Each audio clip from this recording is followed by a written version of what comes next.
Good morning. Thanks for doing this. Professor Chan Heng Chee, who chairs the Lee Kuan Yew Centre for Innovative Cities, had a conversation with Singapore's Prime Minister Lee Hsien Loong on Singapore's future and its people. Let's listen in. Prime Minister, recently at the Horiwa lecture, you discussed three main challenges for Singapore. In the first 10 years, you said it was the economy. In the next 25 years, it is population.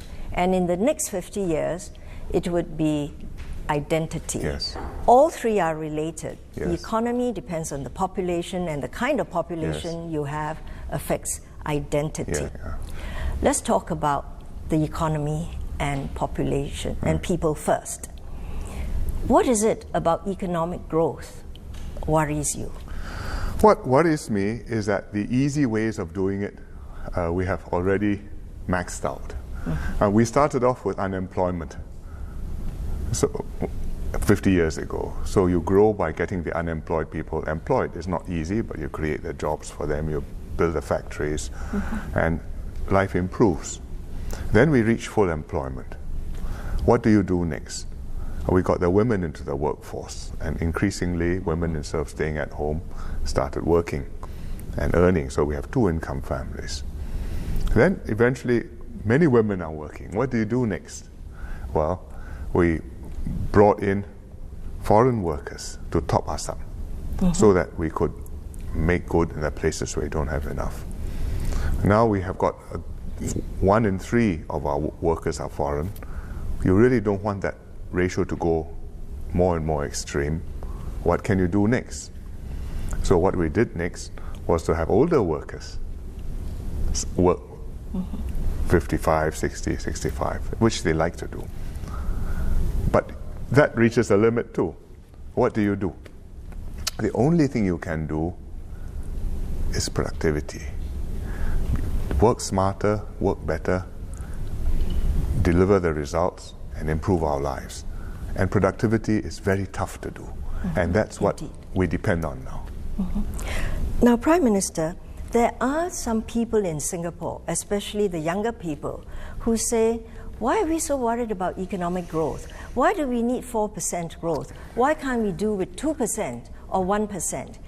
Can you explain to me what it would mean in our lives, the lives of citizens, if you have 2% growth or 1% growth, and that carries on for 5 years? What happens to Singapore? I think the mood will change dramatically. We have been used to high growth, 5, 6, 7%. That's what we have been doing over the last decade until the financial crisis. And there's a certain lift, optimism, vibrancy, excitement, new things happening. Each time you come back, the place is different. All my visitors tell me Singapore has changed since last I was here 5 years ago or 10 years ago. If you go to 1% growth or 2% growth, well, life is not getting worse, but life will not be getting better in the same way. And we want so many things to be better. Poor people to be less poor, healthcare to be improved, schools to be improved, housing to be improved. The only way you can do that is to grow. If you don't grow, there's nowhere to get those resources to make our lives better. Now, let's go back to productivity and the workforce, Yes. Prime Minister. There is a call out to SMEs Yes. that they should adopt technology for productivity, Yes. because the workforce Yes. is not going to be so free-flowing Yes. anymore. Yes. But there is no guarantee that the introduction of technology will produce productivity. In fact, in Europe, they are finding after the last 10 years, technology did not produce the productivity that was promised. Yet we're not letting foreign workers in. So SMEs feel squeezed. How do you balance that need for workers as well as your concerns, the general concern of having too many? Well, it's a very foreign difficult workers? decision. We know that you do need technology to do things better, but you must use them in the right way. We have all kinds of schemes. We have support, we have training, we have subsidies, we've got tax incentives. The trouble is not the schemes are not available, but they're not easy to use in the right way. And there's always the risk that somebody will go through the motions, and some Mismatch and wastage, I think, cannot be helped, but overall we have to try very hard to make sure that our training and our investments deliver results. Because SMEs employ about 70% yes, of our labor they employ force. a lot of people. And they yes. contribute to 50% of the GDP. And that's one of the reasons why when we control the foreign worker inflows and immigrant inflows, we have to think about this. Some people blithely say, oh, just freeze it, send them all home. No. But then they stand up and say, but my companies want more workers. So how do you square the circle? And they say, oh, you're smart enough, you can find somewhere else where you can make the savings. There are undeserving ones. Who? So everybody has a good case, and yet I'm not able to sign a work permit for everybody who comes to me with a convincing story. So somehow we've got to live with a less than perfect situation. So how much growth are you willing to sacrifice, Prime Minister, in curbing population? Well, if you look at where we are, I think our workforce may be growing 1.5–2% per year, all things considered, including our own people, including a quarter of foreign workers to come in, not too many. And on top of that, we need productivity. And if we can get 1.5–2% productivity growth, that means 1.5 to 2 from population, 1.5 to 2 from productivity. You add that together, I should be able to get 3 to 4% growth per year. But if you ask me on a sustained basis for 5 years, if I could do that, I would be over the moon. I think it's really, that would be an outstanding achievement.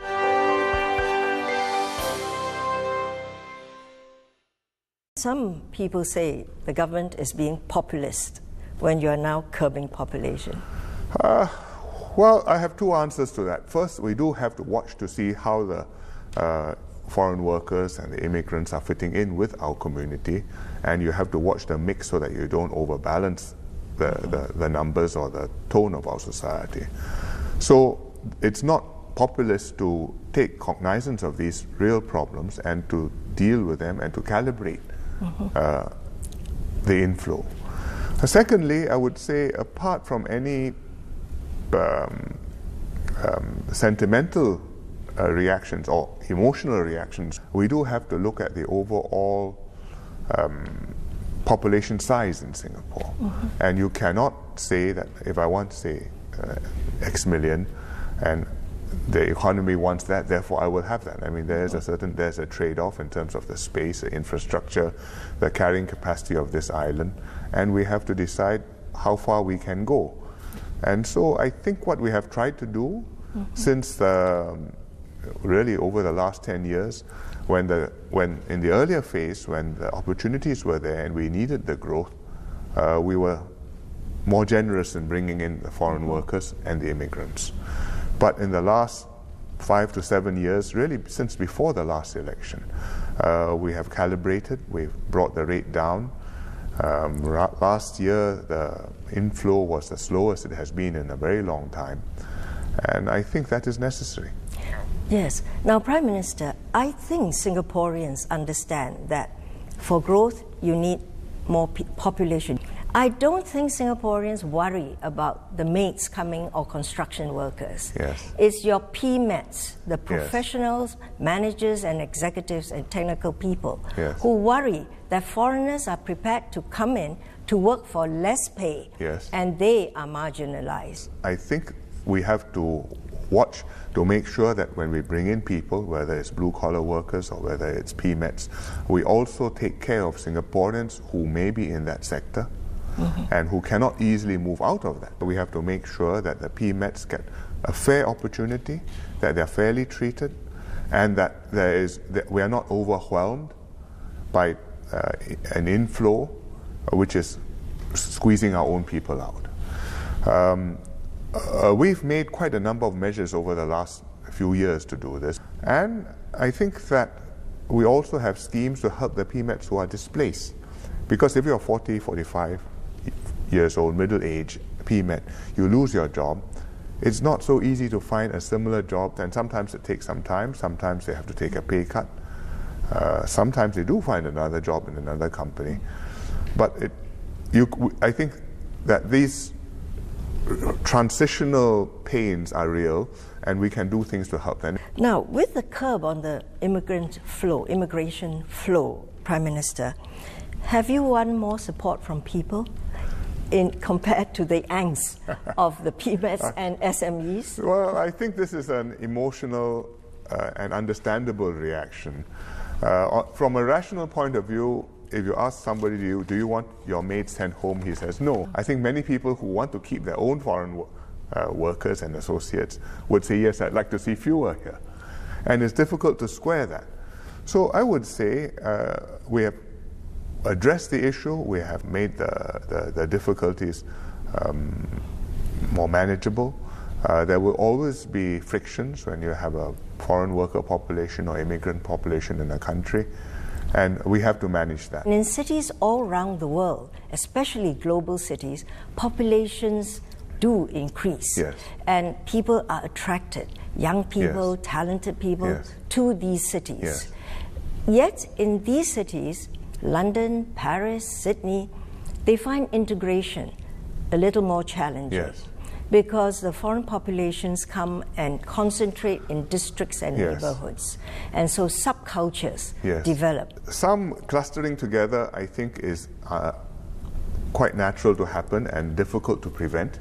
But if I have an enclave, I think that will become a problem. In fact, that's the reason why we set rules on the proportion of foreigners who can be living in any HDB block, so the PR proportion, not just foreigners, but even permanent residents. The proportion which can be in every neighborhood is now capped in the same way as we cap the proportion of each race in every neighborhood and every block. For a city like London, it's not just that they have enclaves, it is that the foreign or the non-London proportion is very, very high. 51% of those living in London are foreign-born, not Yes. UK-born. Yes. And if you look at people who are living in London, their fertility rate is also low. And it's the same in Shanghai, it's the same in Tokyo or New York. And so it tends to be that for cities, maybe it's a lifestyle, maybe it's the pressures of city living. Couples have fewer children. Sometimes people don't, maybe even people don't marry quite as young. And the population is sustained by inflows, inflows of talent from the catchment area, from the hinterland. And we are a city, so that these pressures apply to us, but at the same time we are the country. And so we have to. So we can't take an attitude like London or New York, and we have to watch to our population mix. I would like to make one more point about population. We argue the merits and the reasons and the logic of it and the trade-offs. But finally, this is a very difficult issue. And it's one of those things which, as a government, we have a responsibility to deal with. Honestly speaking, there are no easy choices. There are trade-offs. You have no foreign workers, our economy suffers, our own lives suffer. We have a lot of foreign workers. Well, the economy will do well. We have other social pressures, other problems with our society, which are going to be very real and which we have to take very seriously and which we cannot accept. Somewhere in the middle, we have a mix of evils. On the other hand, we may be able to find a spot where, all things considered, this is something which balances our needs as well as our identity, as well as our economic requirements, and enables us to move forward. Then after 3, 4, 5 years, we look at it again. We revise our view, we adjust our policy. We have to think, how does this affect Singaporeans, because that's where our responsibility is, and affect you for now, but also affect you for the long term, for the time when for your job prospects, for your children's future, when they grow up in Singapore, what sort of Singapore will they be? And it's our job to think of these issues and to make the best decision which we can, in our judgment, on your behalf, and to account to you and say, well, to the best of my ability, this is what I have decided I have to do. And it may be, you may agree with it, you may not agree with it, but I can tell you in complete honesty that I'm trying my best to do this on your behalf. And I cannot avoid doing this because otherwise I think I'll be letting you down. I think, Prime Minister, this narrative, this conversation, which has gone on for a while, foreigners allowing foreign workers into Singapore, it's been, sort of aired, and I think that airing needed to be. And Singaporeans wanted to know from the government that they are being thought of, that they are loved, that they are not going to be passed over. In the last few years, we see this much more obviously. In the earlier days, when we talked of recruiting foreign talent, it was hurtful to Singaporeans. But it seems to me, observing coming home to Singapore, that it's a bit redressed, not to everybody's liking, but the population sees it being the issue being addressed. Well, I hope taking so. Them we have tried very hard, partly logic and convincing on the arguments, but a lot of it finally is this sense of connection that I'm really doing this on your behalf, and if I didn't think it made sense for you, why should I want to do this? I do not owe hundreds of millions of potential foreign workers from around the world an obligation. I owe Singaporeans a responsibility.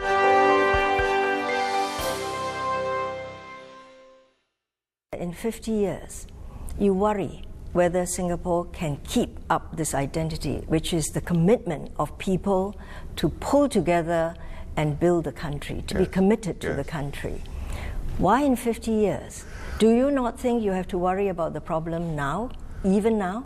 Well, I think you always have a problem, but if you ask me whether in 5 years' time we can, the national identity can completely change, I would say no, because the generation is there. I mean, the older ones will pass on, but the core of the population essentially will be the same. And the experiences they have lived through and that sense of togetherness cannot radically change unless something dramatic happens in the world. But if you ask whether over 50 years I can assume that without doing anything I will still feel the same and I can still have the same excitement and buzz and cheer when I come to SG 100, I would say I'm not so certain, because that generation is not yet born. They are going to be born in a very different world. They are going to experience very different growing up environments and opportunities. They're going to travel a lot more than their parents or grandparents. And their sense of who they are, what defines them, that is yet to be seen how that is to be formed. Are you defined as a Singaporean? I grew up here, little red dot. Or are you the best World of Warcraft champion in the world? In which case, your network is not Singaporeans, but the World of Warcraft community, which is all over the world. And in the developed countries, there are many people whose closest friends and networks aren't their countrymen. Indeed, and there are communities formed out there are of virtual online communities. Online communities. Yes. So that's one thing which can dissolve us. The other thing which can cause us to become non-cohesive is if we have fault lines within our society. We always talk about race, language, and religion, but it's not just race, language, and religion. And you could quarrel over LGBT issues, for example, which are a very deep fault line between the right wing and the left, the liberals and the conservatives in America. You could quarrel over rich and poor. You could have distinctions between your party allegiances could become very fractious. And for 50 years we have kept the opportunities very open, and we have stayed very united. I mean, yes, we have issues, and when elections come, they are hot. But when you have National Day, we all celebrate National Day, and we feel it proudly. In many countries, I mean, these things are passé. So to keep it like that for another 50 years, I think it's a big challenge. Well, Prime Minister, I think your SMEs and your PMEs, they are the heartlanders. That's the core of Singapore. And I think going forward, if we want to really keep that commitment, it's important to meet their aspirations. So I think every Singaporean aspires to something better. And I think to a very great extent, we should be able to accommodate that.